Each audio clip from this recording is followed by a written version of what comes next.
Hi, I'm Lucy James, and I listen to the One Up Gaming podcast. Up next on the One Up Gaming podcast is 10 minutes of nothing. Will it be the team talking about nothing or a guest interview? Stick around and find out now. It's 10 minutes of nothing. Yeah, 10 minutes of nothing.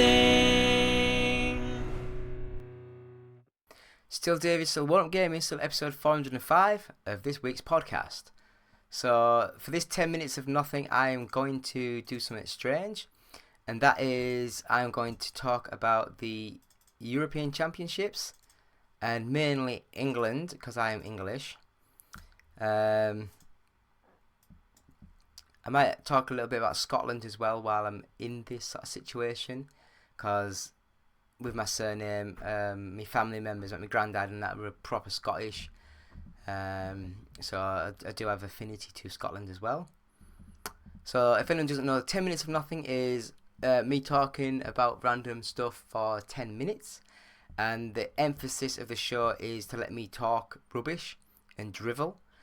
And it'll stop me in 10 minutes so I don't go on for too long. Because sometimes this segment used to go on for like 2.5 hours. And I can't be bothered with it anymore. I'm too old. Too old. Just to sit and talk about crap. So this week, as I said, the Euro Championships. So we'll start the timer now. And England. So I will just go through the players first. So these are the players that have been called into the 26-man squad. So everyone knows Jordan Pickford, Aaron Ramsdale and Dean Henderson. Now Dean Henderson and Aaron Ramsdale, good players. Jordan Pickford, I don't know if it's just because I'm a Newcastle fan and he's a Sunderland boy and he always used to be an arse when he played against Newcastle. I've just never really rated him too much. Don't get me wrong, he's a good goalkeeper, but I don't know if it's just because he played for Sunderland and then he now plays for Everton, and I hate Everton as well. But yeah, Jordan Pickford, safe hands, mind the pun. So the defenders, Kyle Walker, Luke Shaw, John Stones, Mark Gay, Trent Alexander-Arnold, Kieran Trippier, Ezri Konsa, Lewis Dunk, Joe Gomez. Now, Joe Gomez plays the majority of his games for Liverpool at left back, but he can play centre back and right back, so he's a good player to have in the squad. He can cover all sorts. Lewis Dunk, who's a bloody good player. Is he for Brighton still? Can't remember. But yeah, he's a really good player. And he's 32, so he's one of the oldest people in the squad. So he'd be a really good person to turn to as a leader of the team. He might not get many minutes on the pitch, but I think he's a good little player. Ezri Konsa. Oh, I'm trying to swallow again, it's really hard. He's played most of his games for Aston Villa as like either right back or right centre back. So he's played really well for at Villa this season. Kieran Trippier, he's like 33, so I think he might be the oldest player in the squad.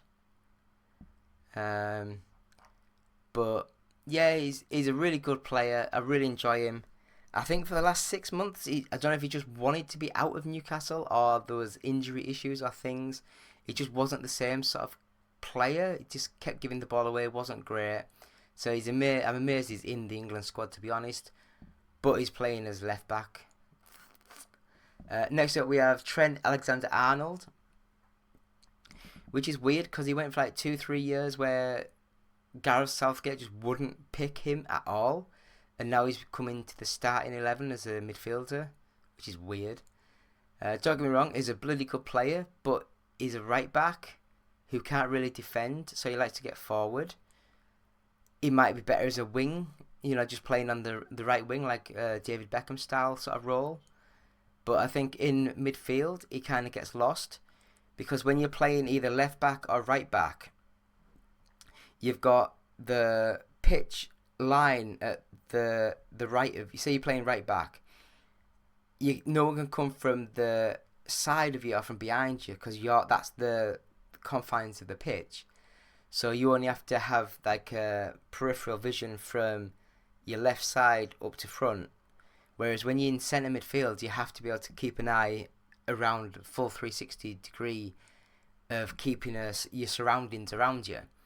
So I think he just kind of gets lost. And then when you look at the heat maps of when he's been playing for England the last few games, it basically is as if he's playing like a right back sort of position, because it is just everything's gravitating towards the right of the pitch. So I don't know if that's working or not. Mark Gay, Crystal Palace defender. Didn't he used to play for Chelsea and Palace got him for cheap?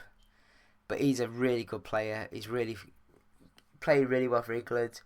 I think he's just doing the common thing, which is basically get the ball, short pass, get the ball, short pass. Just makes it look easy. And in these international games, that's what you want. You don't want to over exert yourself to make yourself show weaknesses. John Stones, I mean, I didn't realise he was 30 years old now, but I might edit the cough out there, sorry. But yeah, John Stones is a good player, but he isn't a great defender. He's never been Man City's best defender, whereas for England, he's our main defender. For Man City, he does the same as Trent Alexander-Arnold, where he plays in midfield defence, but he gets forward to leave 3 at the back, to then make 2 in midfield, and then drops back again. So that plays on his strengths, because he's good on the ball, good at passing, all that good stuff. Kyle Walker, 34, he's the oldest player at the team in the squad. Amazing right back, really, really good player. I do think this last season he's been found out a couple of times, and it might just be the fact that he's getting 34 now, maybe 35 sometime soon. And in this day and age where all these brand new players coming through, they're all like 19, 20, 21, and I guess you just don't have as much stamina and your legs give in after a while. But he's still a really good player, playing at right back for England. We also have Luke Shaw, the only real left back in the team, and the only real player that hasn't trained with the squad. Crazy pick. Midfielders, Declan Rice, amazing. Jude Bellingham, amazing. Conor Gallagher, good, industrious, run around, kick people player. Cole Palmer, I'd put him more on the right attacking striker sort of role, but he's a good player. Adam Wharton, I think he should be playing. I really do. I think he's mint. Kobe Mainoo, who's another really good player, but I just think Adam Wharton, as that deep line, defensive, left-footed player, would be really good and allow Declan Rice to get forward a little bit. I never mentioned Phil Foden, because I just think with the way England play, it's very similar to how Newcastle play. So if you have a striker up front in the middle, you need 2 blisteringly fast left and right attacking sided strikers. And I just think Phil Foden is either a 10 or he's just not what England need. He might technically be England's best player, but I think to get Phil Foden into the team, he has to be at 10, and then you play Jude Bellingham and Declan Rice as the 6 and 8 in the team.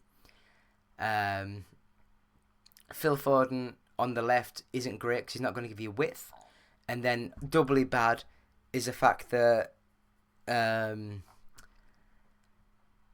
Trippier is playing at left back, who isn't a left back, so he's not going to get forward and give you the service that they need. So anyway, strikers, Bakary Saka. Is it Bakayo? Oh God. When did all these English people get really hard names? Where's John Stone and Frank Mills and all those? I don't know. Anyway, Saka, he's only 22, still bloody good. Amazing left-footed, right-sided striker. So he cuts in a lot. So he doesn't do many crosses, but he cuts in and passes. Harry Kane, 30 years old. He looks injured. He looks tired. He doesn't look well. Ivan Toney, I'd probably be playing him up front on his own, because he's big, strong, holds up the ball. Anthony Gordon, yes, I know I'm a Newcastle fan. I would have him playing up front on the left side, same as Saka, fast as you can have, and will easily get forward and get passes into the box and help Harry Kane. Ollie Watkins, I think he's a good player, but whenever I've seen him for England, he just doesn't do very well. Jared Bowen, I've really liked Jared Bowen, but again, I don't think he's international quality, but he will work for the team and get forward and get back and do his job. Eberici Eze, he was 25, I thought he was much younger than that. But again, for Crystal Palace, I think it was like a left attacking midfield, left attacking striker, sort of behind, number 10, that sort of thing. When he did come on the other day, I thought he was absolutely diabolical. I really did. We've played 2 games. We had a really good half hour, then we've had 2 shit games. I hope England are just playing badly to conserve energy and just do the bare minimum needed to get through. And then as soon as they get into the knockout stages, they're fresh and ready to go, and we go bang. I'm not sure. I can't quite work it out how they're going, how they're doing. But yeah, and then with the last bit of this, Scotland, you were crap. Go home. And that is 10 minutes of nothing. So thank you all for watching. Thank you all for keeping in with us.